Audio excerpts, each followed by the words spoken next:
de una de las instituciones que mayor respeto le guarda, a la que mayor respeto le guardan los mexicanos, y que pues seguramente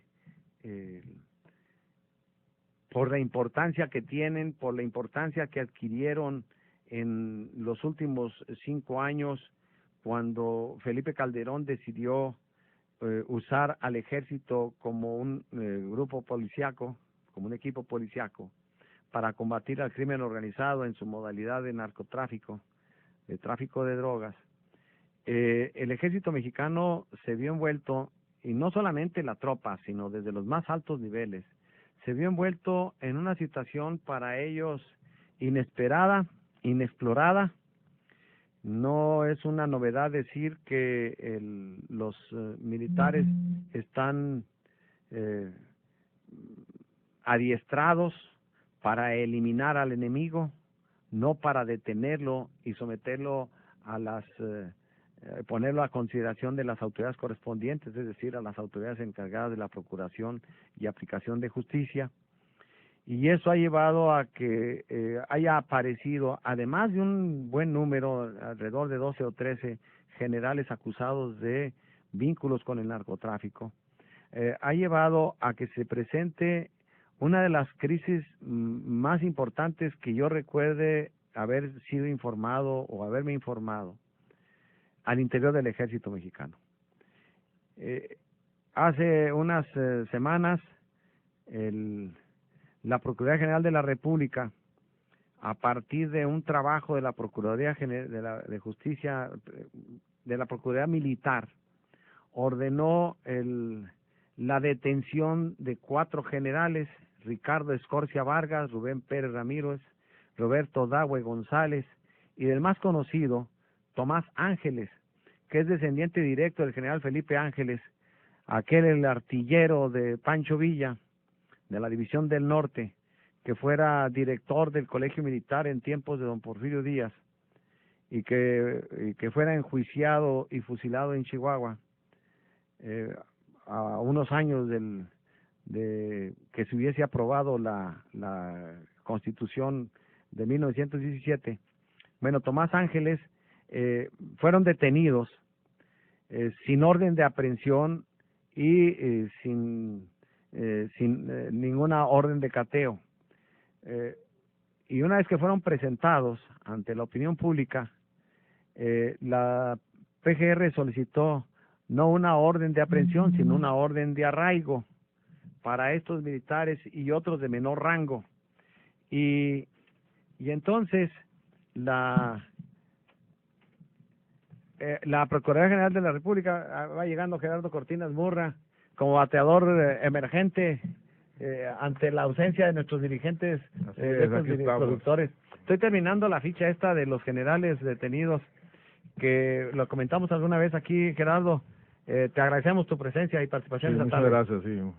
No pude llegar más temprano porque el tráfico por la Vallarta es terrible. Imagínate. Bueno, y estamos hablando que en lugar de detenerlos a los generales y con una orden de aprehensión, solicitaron, una vez que los detuvieron, el arraigo, y anunciaron que tenían por lo menos desde el año 2009 investigándolos por sus vínculos con el narcotráfico. Llevas 3 años, casi 3 años investigándolos, y cuando los detienes no solicitas la orden de aprehensión, sino una orden de arraigo para seguir investigando. Sí, mira, aquí básicamente lo que hemos dicho algunas veces siempre, Javier, a veces se confunde el auditorio, los lectores, cuando hablamos de orden de aprehensión y cuando hablamos de vinculación a proceso. Entonces debemos ser precisos y aclarar siempre que se requiera, ¿verdad?, cuando a veces sea necesario, que la orden de aprehensión es porque todavía a nivel federal opera el sistema penal viejo. Así es. ¿Verdad? Obviamente, pues, uno no se explica, pero ya dentro de unos años forzosamente habrá de implementarse un nuevo sistema. Yo creo, ¿no? Sí, y luego la figura del arraigo penal, pues básicamente es una forma que tiene el Ministerio Público para poder denunciar y luego tener tiempo para investigar después de la orden de aprehensión. Es absurdo, ¿verdad? porque se supone que ya cuando se dicta la orden de aprehensión, cuando detienes a alguien, es cuando ya debes tener todo, claro, ya debes tener todo. Entonces muchas veces lo que se procura es que quizás con ese orden de arraigo que dura hasta 40 días, pues el involucrado, el afectado, pueda negociar, vaya, o aportar información que le sirva al Ministerio Público. Pero tú lo has dicho algunas veces, yo lo recuerdo muy bien, que realmente pues es una violación a los derechos humanos procesales de los inculpados, ¿verdad? Sí. Porque ahora, lo malo es que la investigación científica que debería operar, o que, entre comillas, opera en el nuevo sistema penal, pues no opera en el sistema viejo. Entonces realmente son conflictos que se presta a lo que tú comentabas siempre, a declaraciones mediáticas, y que al fin y al cabo cuando termina el plazo del arraigo, pues se van a su casita muy a gusto.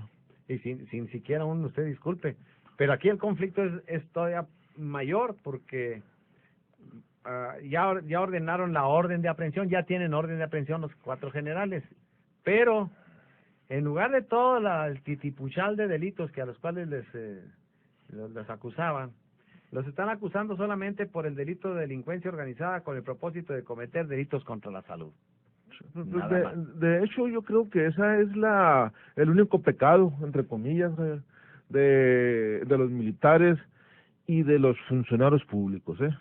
Realmente yo entiendo, dentro de una lógica común y corriente, de sentido común, Javier, que lo único que hacen los militares y los funcionarios públicos, gobernantes, como lo quieramos llamar, X, ¿verdad?, es dejar hacer a la gente. O sea, no se involucran de manera directa, ¿verdad?, pero sí toleran inclusive la comisión de delitos que son de su conocimiento. Y estamos ante un asunto mediático, como lo estás diciendo, porque esto me está recordando también ahora el de ayer, cuando Reporte Índigo señala, con base en declaraciones de un testigo igualmente protegido, señala al exgobernador Reyes Baeza de ser cómplice aliado del cártel de Juárez. Yo creo, mira, yo definitivamente, ahora mira, esta cuestión de las pruebas en este tipo de delitos, porque son delitos penales de tipo federal, la tolerancia, la complacencia, pues es de toda la vida. La omisión. Sí, el dejar hacer, ¿verdad? La tolerancia, de que yo me acuerdo también cuando en la época de Francisco Barrio, el flamante procurador, un abogado alto, no me recuerdo cómo, Chávez dijo, que ahora llegó también a Procurador General de la República. Que llegó a procurador, cuando el procurador aquí en Chihuahua, yo me recuerdo muy bien esa frase que dijo que él sabía quién cometía los delitos. Así lo dijo, así lo publicó en los periódicos. Le digo, bueno, pues deténlos. Pues sí. Pero no, o sea, sí saben, pero sí hacen. Ese es lo más patético del caso. Y aquí el ingrediente, pues, mayor es que Tomás Ángeles, desde el año 2000, bueno, primero hay que decir lo que pues los especialistas en militares, los analistas militares, no estamos hablando de los militares analistas, sino los analistas sobre el ejército mexicano. Los analistas que estudian la milicia. La milicia establecen, y bueno, lo hemos visto, hay muchas evidencias de ello, que la cúpula militar resuelve cada sexenio quién de ellos va a ser el nuevo secretario de la Defensa Nacional, y se lo sugieren, entre comillas, al nuevo presidente de la República, que siempre ha optado por la sugerencia que la cúpula militar le propone. Por desgracia o por fortuna, lo que tú acabas de decir, pues tiene sus ventajas. Ha permitido la institucionalidad del ejército.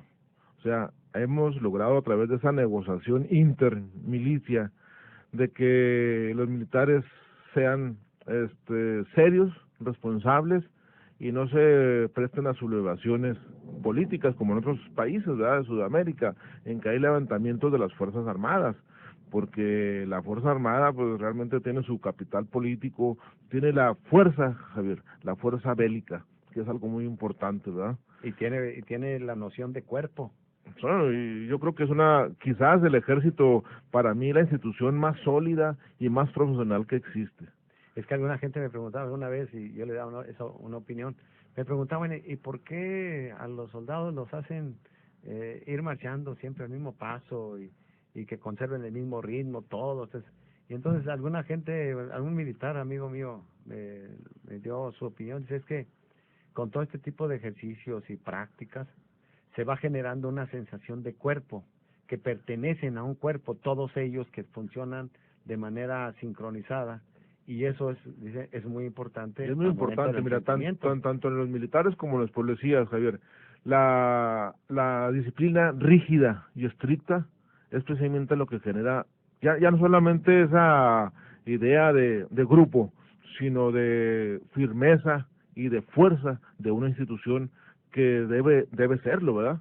Lo que pasa es que muchas veces al ejército en los últimos años, y que tú lo has comentado muchas veces, y que ha sido crítica de esos analistas de la milicia, es que al ejército lo han obligado a actuar en acciones o en políticas ajenas a su función. A sus funciones sí, haz de cuenta que, por ejemplo, pues a ti como médico, pues te meten como abogado, y a mí como abogado me meten como médico, pues claro que vamos a andar... Sale el programa.